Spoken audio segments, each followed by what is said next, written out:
સામગ્રીમાં પાલક, પનીર, કાંદા, ટામેટા, રૂટીનના મસાલા. અને સમય કેટલો લે છે? 10 મિનિટ થશે. અચ્છા, તો રેગ્યુલર પાલક પનીર તો બધાના ઘરે બનતું હશે. આજે તમે આ પણ શીખવી દો એટલે હવે બધાના લોકોના ઘરે ધાબા સ્ટાઇલનું બનવા માંડે. શ્યોર, પ્રયત્ન એવા જ છે આપણા. આપણે પહેલા પાલકને વઘારીશું. 2 થી 3 ટીસ્પૂન આપણે તેલ લઈએ છીએ. ધાબા સ્ટાઇલ થી જે બનતું હોય છે એમાં મને લાગે છે તેલનું પ્રમાણ થોડું વધારે હોય છે. હા, કારણ કે આ ઢાબા સ્ટાઇલમાં કેવું હોય કે દરેક વસ્તુને કુક કરીને એ લોકો સેપરેટ રાખે. અચ્છા. અને પછી ફાઇનલી જ્યારે આપણે ઓર્ડર કરીએ અને સર્વ કરતા હોય તો એ લોકો ફરીથી ફાઇનલ પ્રોસીજર પછી થાય. અચ્છા, એટલે થોડી પ્રોસીજર બાકી રાખીને બાકી બધું એ લોકો રેડી રાખે. એટલે દરેક રેડી રાખવા માટે દરેક વસ્તુને વઘારીને તૈયાર હોય. એટલે તેલ હોય જ, વારંવાર વઘાર થાય એટલે તેલનું પ્રમાણ વધી જાય. 1/2 ટીસ્પૂન જીરું. જીરું તતડે એટલે એની અંદર લગભગ 1 ટીસ્પૂન સમારેલું લસણ. 1 ટીસ્પૂન લીલા મરચા ઝીણા સુધારેલા. લસણની ક્વોન્ટિટી પણ થોડી વધારે લાગે છે અને પીસીસ ખાસા મોઢામાં આવે એ રીતના થોડા મોટા રાખ્યા છે. એનો ટેસ્ટ એકદમ ડિફરન્ટ લાગે. એની સાથે લગભગ 250 થી 300 ગ્રામ જેટલી પાલક ઝીણી સુધારીને ધોઈને તૈયાર રાખી છે. અને બ્લાન્ચ નથી કરતા? ના, એ જ કીધું ને કે ઘણું ડિફરન્ટ છે. આપણે નોર્મલ બનાવીએ તો બ્લાન્ચ કરીને એને પ્યુરી કરી દઈએ છીએ. આમાં પ્યુરી બી નહીં કરવાની. ફાસ્ટ કુકિંગ એવું કહેવાય એ લોકોનું કે બધી અડધી વસ્તુઓ હાફ ફ્રાય કરીને મૂકી હોય તો સર્વ કરવાના સમય ઇન્સ્ટન્ટ આપી શકાય. એક પછી એક આમ ઓર્ડર આવતા હોય, ફટાફટ બનાવીને સર્વ કરવાનું હોય તો આ રીતે જ ઈઝી રહે.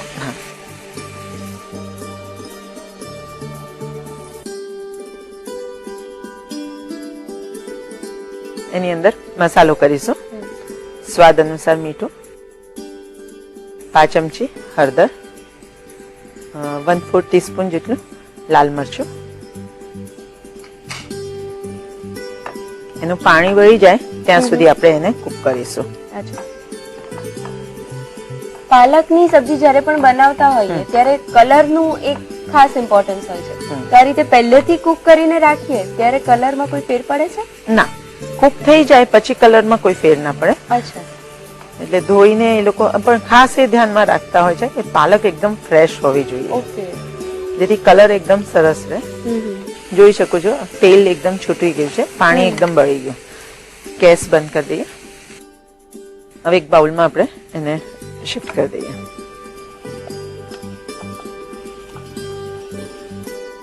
આ રીતે આ સ્ટેજ પર પાલક રેડી કરીને રાખીએ પછી એનો બીજી કઈ કઈ સબ્જીમાં યુઝ થતો હોય છે? એની સાથે પાલક ને બટાકાનું થાય. નાના બટાકા આવે એને એ લોકો તળીને તૈયાર રાખે. અચ્છા. અને જે આપણે ફાઇનલ પ્રોસીજર કરીશું સેમ પ્રોસીજર થી પાલક બટાકા કરે. પાલક અને દેશી ચણા.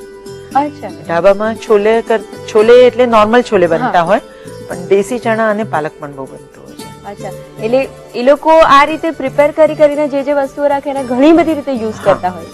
ઓકે. એ બી ગેસ ઓન કરજે. હવે આપણે પનીરને વઘારીશું. અચ્છા, એટલે સ્ટેપ 2 થઈ રહ્યું છે. સ્ટેપ 2. 1 ટીસ્પૂન બટર લઈએ છે. બટરની સાથે જ 1/2 ટીસ્પૂન જેટલું સમારેલું આદુ લઈએ છીએ.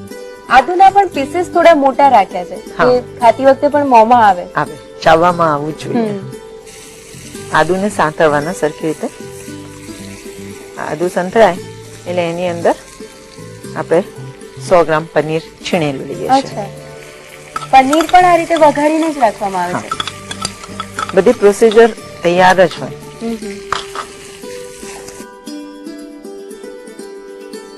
પનીરની સાથે સાથે એના ભાગનો મસાલો કરીશું. ઓકે. 1/4 ટીસ્પૂન થી બી ઓછું હળદર લઈએ છીએ. 1/4 ટીસ્પૂન ધાણા જીરું, 1/4 ટીસ્પૂન ગરમ મસાલો, 1/4 ટીસ્પૂન લાલ મરચું પાવડર અને પનીરના ભાગનું મીઠું.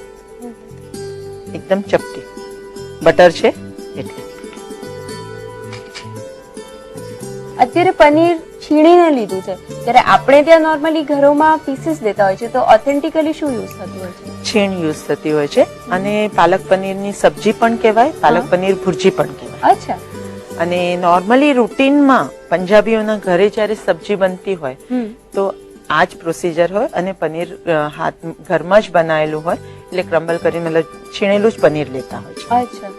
અને કોઈ સ્પેશિયલ જમવા આવવાનું હોય ત્યારે પાલકની ગ્રેવી બને અને પાલકના પીસીસ નાખે. અચ્છા, એટલે એ એમની માટે એક થોડો લેવિશ ટાઈપ છે વાનગી બનાવવાનો. રોયલ કહેવાય.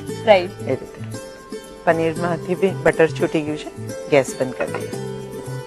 એક બાઉલની અંદર પનીરને લઈ લઈએ. જે રીતે વઘારેલી પાલક રાખી હોય એનો ઘણી બધી સબ્જીમાં ઉપયોગ થતો હતો, એ રીતે પનીરનો પણ થતો હોય? પનીરની વેરી કોમન સબ્જી પનીર ભુરજી થાય, હા, સાથે સાથે પનીર વટાણા થાય, ઓકે, પનીર કેપ્સિકમ થાય. એ રીતે કોમ્બિનેશનમાં પનીરની સાથે ઘણી સબ્જીઓ લઈને.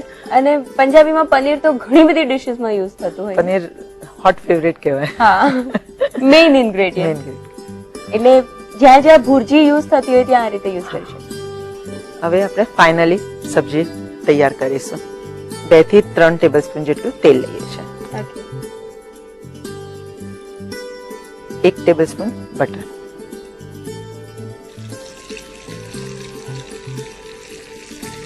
તેલ ને બટર ગરમ થાય ત્યારે 1 ટીસ્પૂન જીરું લઈએ.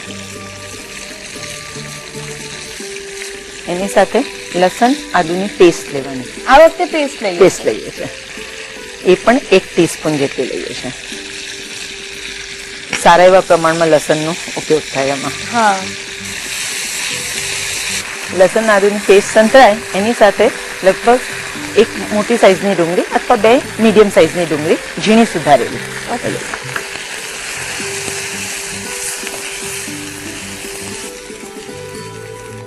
2 મીડિયમ સાઈઝના ટામેટા ઝીણા સુધારેલા.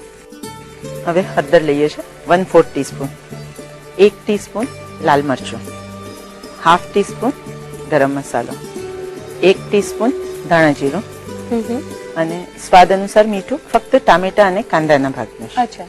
ઓલરેડી આપણે પાલક અને પનીરમાં મીઠું લઈ લીધું છે.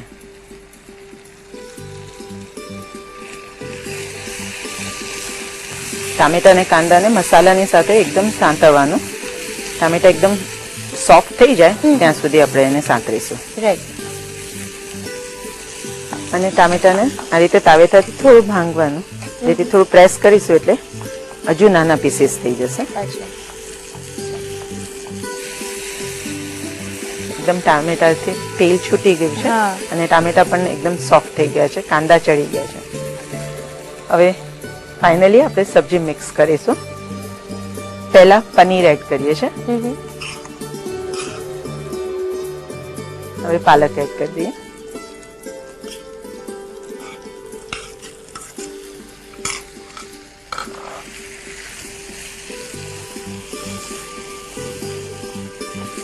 આ રીતે આપણે બનાવ્યું પાલક પનીર, ત્યારે 2 કે 3 વખત વઘાર થયા, વારંવાર ફ્રાય થયું, અને ઘરે જે બનાવ્યા એમાં એક જ વખત વઘાર થતો હોય છે.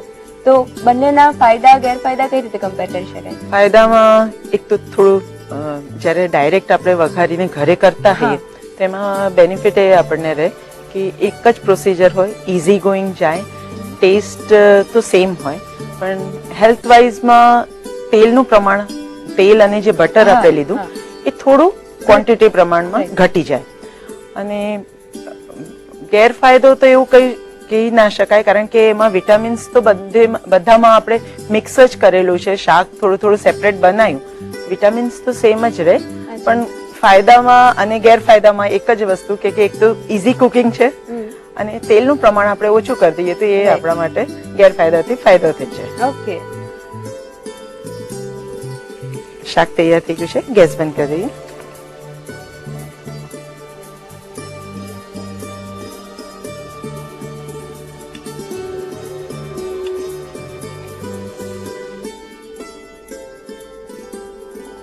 લાસ્ટમાં થોડું બટર એની ઉપર. લીપી હવે એને સર્વ કરીએ. તૈયાર છે ઢાબા સ્ટાઇલ પાલક પનીર ભુરજી. એને રોટલી, નાન, પરોઠા અથવા કુલચા સાથે સર્વ કરાય.